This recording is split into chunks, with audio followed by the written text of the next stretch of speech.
Hello, আমি ভাস্কর কর্মকার। তো আগের ক্লাসে আমরা ইংলিশ গ্রামারের যে টপিকটা নিয়ে আলোচনা করা শুরু করেছিলাম সেটা ছিল টেন্স। সো এই টেন্সের আমরা প্রেজেন্ট ইনডেফিনিট বা সিম্পল প্রেজেন্ট টেন্স এবং প্রেজেন্ট কন্টিনিউয়াস টেন্স সম্বন্ধে আমরা একটা ধারণা নিয়েছিলাম। তো আজকে তারপরে যে দুটো টেন্স সম্বন্ধে আমি আলোচনা করব, মানে প্রেজেন্ট টেন্সেরই যে দুটো ভাগ বাকি আছে সেটা কি কি না, প্রেজেন্ট পারফেক্ট আর প্রেজেন্ট পারফেক্ট কন্টিনিউয়াস। এই দুটো ভাগ নিয়ে আমি আলোচনা করব আজকে। ঠিক আছে, তাহলে শুরু করা যাক।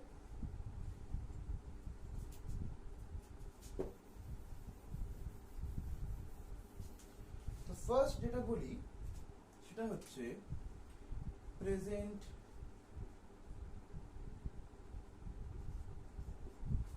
Perfect tense. কেমন ব্যাপারটা?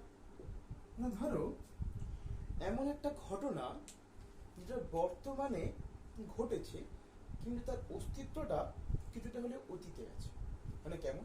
ধরো আমি যদি একটা উদাহরণ দিই, আমি ভাত খেয়েছি, যে উদাহরণটা প্রথম দিন একেবারে ইউজ করেছিলাম সেটাই যদি আমি বলি, আমি ভাত খেয়েছি, তার মানে এখানে কাজটা বর্তমানে হচ্ছে ঠিকই, কিন্তু এর যে অস্তিত্বটা কিছুটা হলেও অতীত থেকে আসছে।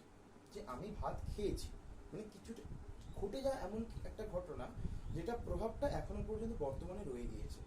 এই ধরনের যে সিচুয়েশনগুলো, যে সময়কালগুলো, সেটাকে আমরা প্রেজেন্ট পারফেক্ট টেন্সের মধ্যে রাখবো। তো এই প্রেজেন্ট পারফেক্ট টেন্সটা আমরা শিখবো কিভাবে বা আমরা চিনবো কিভাবে? চেনার উপায়টা খাতায় লিখে নাও খুব ভালো করে। চিনবো কিভাবে? চেনার উপায়, বাংলা বাক্যে ক্রিয়াপদের শেষে কি থাকবে? আছি, আছো, আছেন বা ইয়াছি, ইয়াছো, ইয়াছেন। যখন এইগুলো থাকবে কোথায় না, বাংলা বাক্যে ক্রিয়াপদের শেষে যখন এই যুক্ত পদগুলো থাকবে তখন আমরা বুঝবো যে এটা প্রেজেন্ট পারফেক্ট টেন্সের মধ্যে পড়বে। তো এইবারে যখন আমরা বুঝে গেলাম যে এটা প্রেজেন্ট পারফেক্ট টেন্সে পড়ে গেল, তখন তাহলে কি আমাকে এর ফর্মটা জানতে হবে যে কিভাবে আমি এই বাক্যটাকে ইংলিশে ট্রান্সলেট করব বা কি করে এটাকে ট্রান্সলেশন করব। তার জন্য যে ফর্মটা ইউজ হবে সেই ফর্মটা কি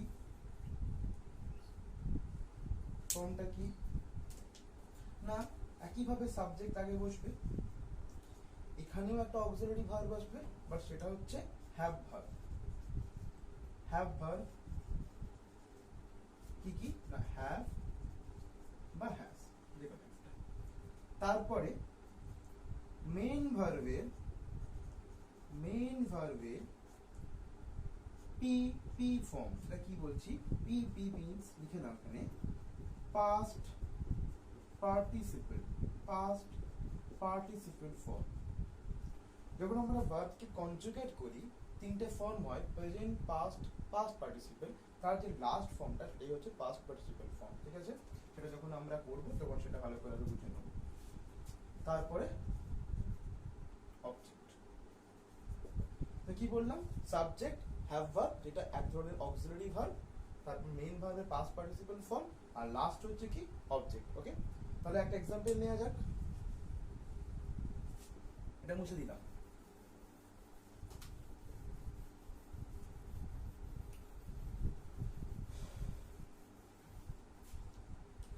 একটা এক্সাম্পল দেওয়া যাক।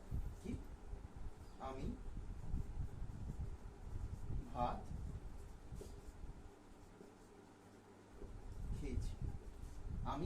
খেয়েছি। এটাকে যদি ট্রান্সলেট করি এই অনুযায়ী, তাহলে কেমন হবে? সাবজেক্ট আই, হ্যাভ বা হ্যাজ এর মধ্যে কি বসবে? আয়ের পরে সবসময় হ্যাভ বসে, হির পরে সবসময় হ্যাজ বসে, যে কোনো প্লুরাল হলে সবসময় হ্যাভ বসবে। ওকে, এগুলো করতে করতে আমরা শিখে নেব। আই হ্যাভ, মেইন ভার্ব কি? খাওয়া, খেয়েছি। দেখো এখানে কিন্তু এটাকে যদি ভাঙি আমি, খাই আছি, তার মানে রুলস এর মধ্যে পড়ে গেল। তাহলে খাওয়া ইংলিশ কি? ইট। তার পাস্ট পার্টিসিপল কি হয়? ইটেন। পাস্ট পার্টিসিপল হয় ইটেন। ঠিক আছে, এগুলো পাস্ট পার্টিসিপল ফর্মগুলো পড়তে হয়, পড়তে পড়তে আস্তে আস্তে মুখস্থ হয়ে যাবে কোনটার পাস্ট পার্টিসিপল ফর্ম কি হয়। ঠিক আছে, আর আমি এটা হয়তো আশা করি এটা সবাই জানে কম বেশি যে কোনটার পাস্ট পার্টিসিপল কি হয়। I have eaten rice. I have eaten rice, object. বোঝা গেল? তাহলে দেখো যদি আমি এটাকে এর সাথে মেলাই, তাহলে এই subject, have verb, main verb, তার সঙ্গে পাস্ট পার্টিসিপল যোগ হয়েছে, তারপরে অবজেক্ট। দেখো পুরো মিলে গেল। তো এটাই হচ্ছে past sorry sorry sorry present perfect টেন্সের নিয়ম, যেটাকে ফলো করে আমরা ট্রান্সলেশনটাকে করব। বোঝা গেল? এরপরে আসছে প্রেজেন্ট পারফেক্ট কন্টিনিউয়াস। তার আগে আচ্ছা ওটাকে বলে প্রেজেন্ট পারফেক্ট কন্টিনিউয়াসটা বলে।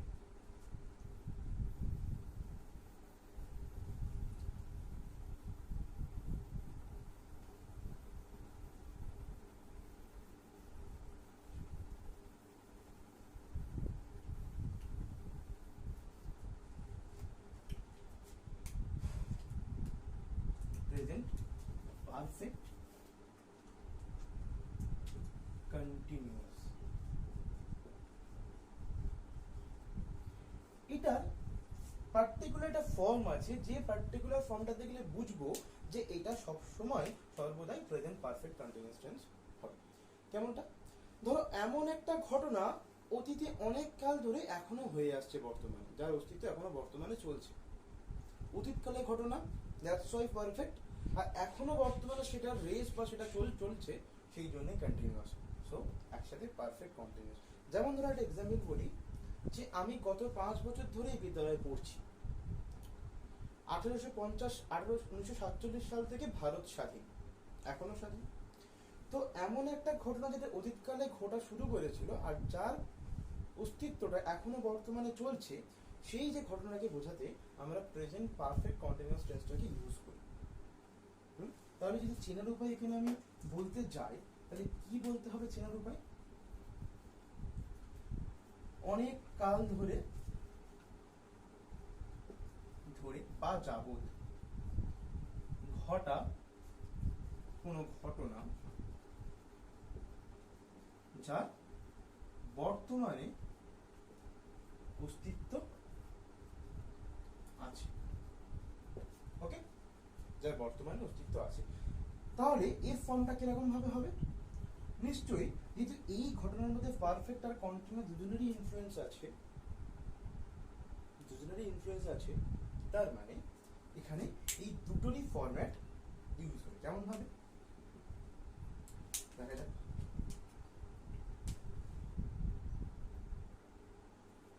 সাবজেক্ট have been বা has been প্লাস মেইন ভার্বের সাথে আইএনজি প্লাস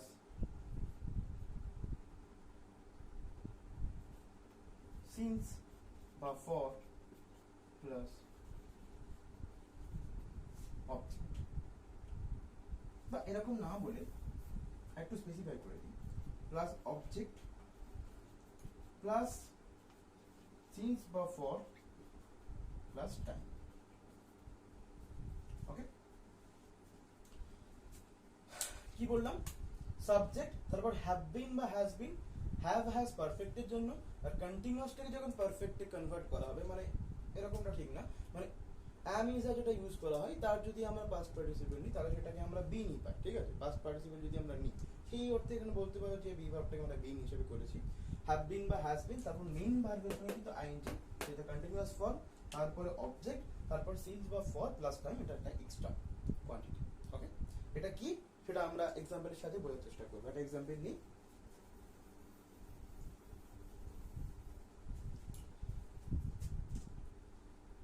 রিমা 5 বছর ধরে এই বিদ্যালয়ে পড়ছে। ওকে, তো এটাকে ট্রান্সলেট করা যায়। সাবজেক্ট রিমা হ্যাভ বিন বা হ্যাজ বিন, যদি কোনো নামের পরে হ্যাজ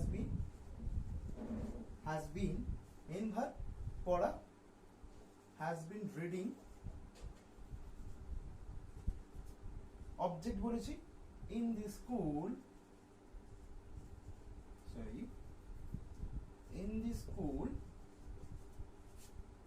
for 5 years. মেলাও এবার।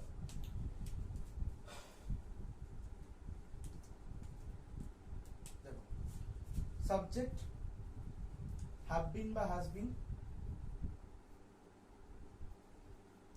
বসেছে, মেইন ভার্বের সঙ্গে আইএনজি, অবজেক্ট সিন্স বা ভার্ব যে কোনো একটা, তারপরে টাইম। বুঝে গেল? ভালো করে দেখো, সাবজেক্ট হ্যাভ বিন বা হ্যাজ বিন, মেইন ভার্বের সঙ্গে আইএনজি, তারপরে অবজেক্ট, তারপর সিন্স বা ফর আর টাইম। এই সিন্স বা ফর কোথায় বসে সেটাও বলে দিই। যখন দেখবে কোনো একটা এমন সময় বলে দেবে যেটার কোনো পার্টিকুলার টাইমিং বা এন্ডিং বলা নেই, একটা এক্সাক্ট টাইম বলে দেবে, 5 বছর, 5 ঘন্টা, 6 ঘন্টা, 10 দিন, তখন সবসময় আমরা ফর ইউজ করবো। আর যখন এক্সাক্ট টাইম বলে দেবে, যে ধরো 1850 সাল থেকে 1947 সাল থেকে 10টা থেকে 12টা পর্যন্ত, এরকম যখন পার্টিকুলার টাইম বলে দেবে, তখন তারপরে সিন্স, তখন তার আগে সিন্স ইউজ হবে। পার্টিকুলার টাইমের আগে, মানে যদি এখানে বলতাম যে রিমা 2010 সাল থেকে এই বিদ্যালয়ে পড়ছে, তখন এখানে হয়ে যেত এই ফরের জায়গায় সিন্স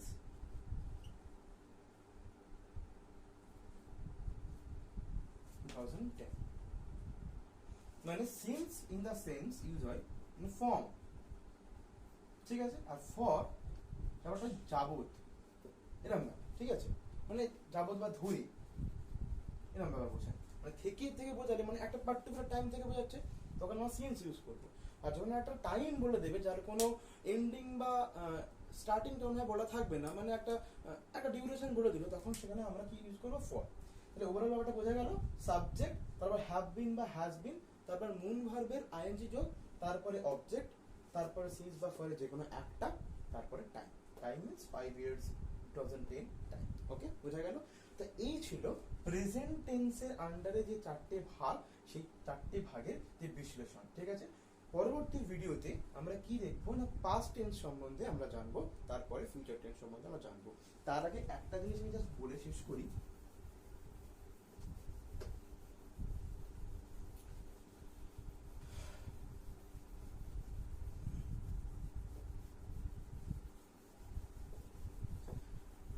এই যে এতক্ষণ ধরে ভার্ব করছি, তার ভাগটা দেখো। তাহলে ভার্বের হচ্ছে দুটো ভাগ মেইন, একটা হচ্ছে মেইন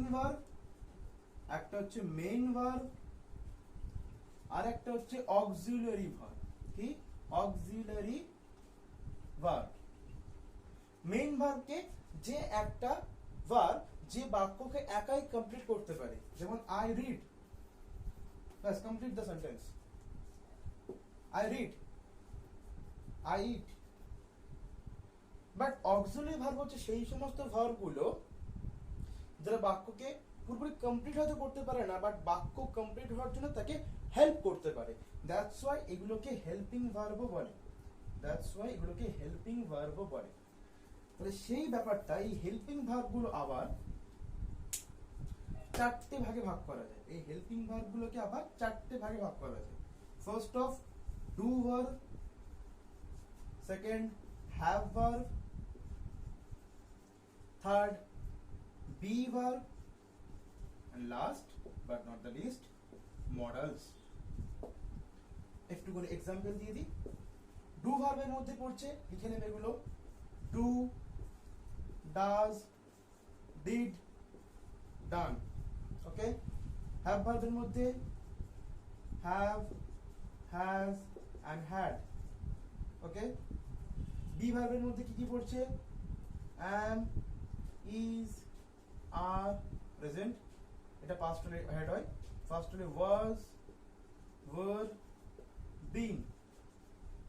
ওকে, মডেলস এর মধ্যে কি কি পড়বে? can, may, might,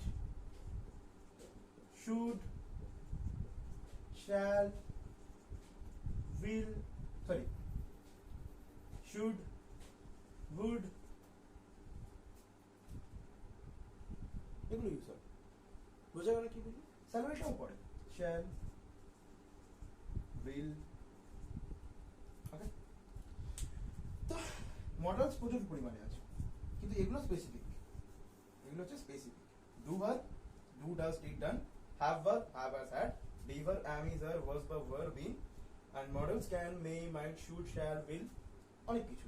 দুটো এক্সেপশনাল হয়, লিখে রাখো, dare and need। অনেক সময় দেখবে বাক্যে না হয়ে গেলে আই নিড নট, সরি, কিন্তু তখন আমরা হয়তো ভাবি যে অক্সিলারি ভার্ব ছাড়া তো কখনো কোনো মেইন ভার্বে পরে নট বসে না, আমরা নিড আর ডেয়ারটাকে অনেক সময় মেইন ভার্ব ভেবে নিই। বাট কিন্তু ডেয়ার আর নিডটা হচ্ছে অক্সিলারি ভার্ব, তার জন্য তার পাশে সরাসরি নটটা বসাতে পারি যে কোনো সেন্টেন্সে আমরা। ঠিক আছে, মানে এটা কারণটা কি, যখন আমরা সেন্টেন্সের স্ট্রাকচার পড়বো তখন আমরা বুঝে যাবো যে আমি কথাটা কি বলতে চাইলাম, যে মেইন ভার্বের পরে সবসময় কখন আমরা নেগেটিভ করার সময় আমরা তখন অক্সিলারি ভার্বকে এনে সেটাকে নেগেটিভ করতে হয়, সেটা আমাদের অক্সিলারি ভার্বটা তখনই সাহায্য করে। ঠিক আছে, সেন্টেন্স কনস্ট্রাকশন যদি বললাম না যে অক্সিলারি ভার্ব কোনো সাবজেক্টকে, কোনো সেন্টেন্সকে কমপ্লিট করতে পারে না ঠিকই, কিন্তু তাকে কমপ্লিট করতে সাহায্য করে। বুঝা গেল? আমি যদি বলি I am what, but it's help the subject। ওখানে আমরা প্রেজেন্ট কন্টিনিউয়াস টেন্স পড়লাম, আই অ্যাম ইটিং রাইস। বুঝা গেল? এইভাবে। সো বোঝা গেল প্রেজেন্ট টেন্সের সমস্ত ভাগগুলো এবং ভার্বের একটা সাধারণ ধারণা আমি দিয়ে রাখলাম। এরপরে এর আরো ডিটেলস আছে, সেগুলো পরে জানা হবে। ঠিক আছে, okay, thank you so much for watching my channel. And এরকম এই ভিডিও আরো থাকলে প্লিজ সাবস্ক্রাইব মাই চ্যানেল।